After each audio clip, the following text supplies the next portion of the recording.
Hello and welcome to another episode of Mahabhav.com, and today we have this burning question between us. Was the second wave planned? A recent article by Amit Bagaria highlights this question, that the second wave of COVID-19 gave Congress, TMC, Aam Aadmi and other opposition parties a best chance to defame PM Narendra Modi and his government with the help of anti-Modi brigade. Especially, guess who gained the most? The media. Delhi businessman Navneet Kalra, who is close to the Gandhi family and is very close to the first son-in-law of the family, is also close to Delhi CM Kejriwal, and he was present during his swearing-in ceremony in February 2020. He and his partners in crime imported 7,500 oxygen concentrators starting in November 2020 to black market them, and they made a profit of nearly 34 crores. 34 crores. Now, the question is, why in November? So, in last September 2020, did anyone see thousands of tweets or hundreds of WhatsApp messages or media articles or TV debates about an oxygen shortage? No, right? So, were they already planning a second wave? Did they know about it well in advance?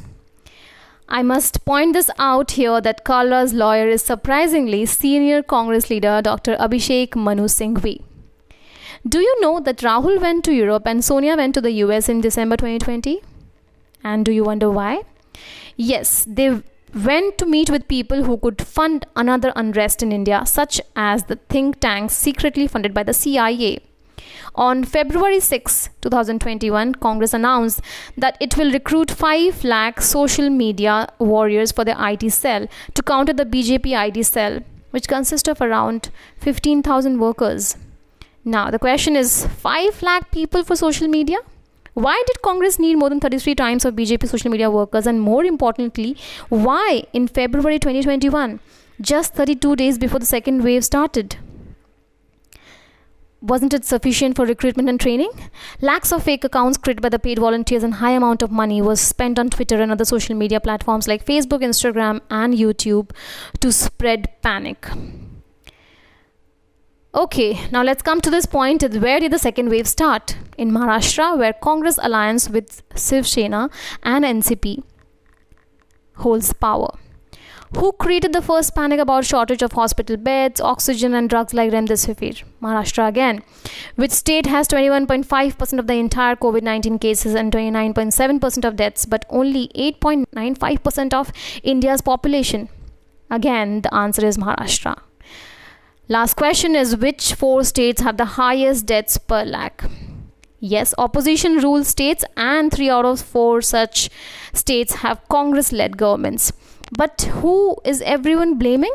No, not Maharashtra or the opposition, but Modi. Now, why is Modi being blamed when health is a state subject and not a center subject? And the management of the COVID-19 pandemic was given to the states in 2020 because they aggressively demanded it. Oxygen cylinders and medicines like Remdesivir were stocked by the anti-Modi brigade well in advance so that needy people would not get them.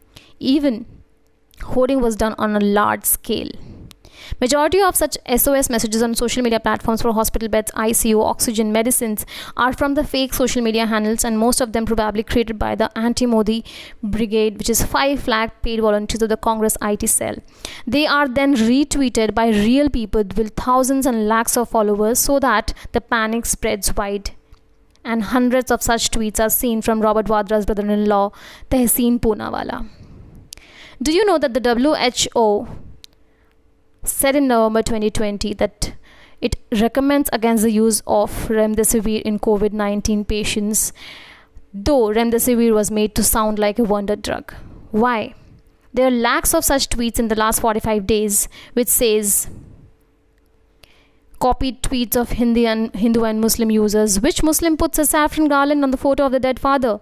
Since these hashtags and posts were trended, regardless of whether they are Congress supporters or not, Congress trends 6 to 10 such anti-Modi handle per week to malign the PM and therefore the country globally.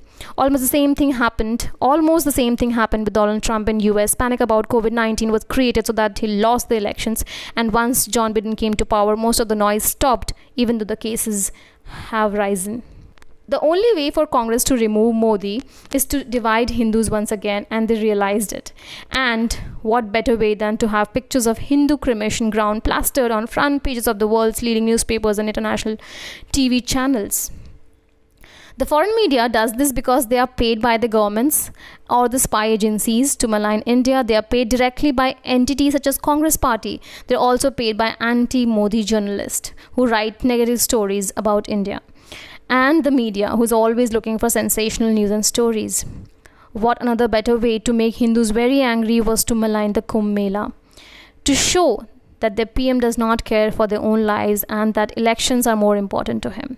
Even fake Hindu groups were created on social media by the anti-Modi brigade, and they abuse Modi and his government on a daily basis. This shows that the real Hindus, that Modi is losing popularity, and they begin to doubt their own support for him.